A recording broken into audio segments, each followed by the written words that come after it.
L'Algérie exprime au bureau du haut-commissaire des droits de l'homme des Nations Unies par la voix de son représentant permanent à Genève sa vive désapprobation des propos inacceptables tenus par sa porte-parole concernant les conditions dans lesquelles auraient été reconduits dans leurs pays respectifs des migrants séjournant illégalement sur ces terres et demander des clarifications également sur les raisons l'ayant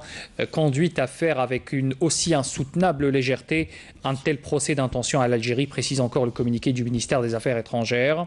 Ces propos parce qu'ils se fondent sur de simples allégations parcellaires, approximatives et non vérifiées rapportées du reste, au conditionnel constitue une grave entorse à la vérité et un manquement grave à l'obligation de rigueur, de prudence et d'objectivité à laquelle doit s'astreindre en toutes circonstances le Bureau des droits de l'homme, en particulier lorsqu'il s'agit des questions aussi sensibles et aussi complexes. Ajoute la même source, l'Algérie voudrait une nouvelle fois affirmer de la manière la plus formelle que face aux graves défis dont le phénomène de la migration irrégulière est porteur,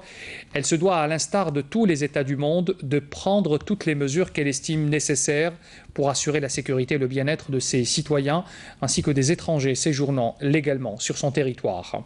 Le ministère des Affaires étrangères précise également que les mesures de reconduite aux frontières se font conformément à la loi algérienne, aux obligations internationales de l'Algérie et dans le strict respect de la dignité et des droits humains des personnes concernées.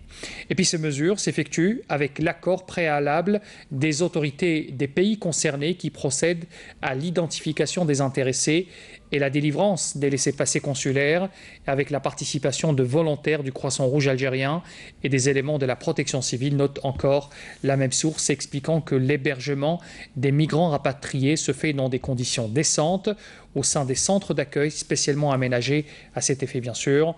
et leur acheminement jusqu'à Tamanrasset est assuré par des autobus dotés de conditions optimales et de confort, conclut également le communiqué du ministère des Affaires étrangères.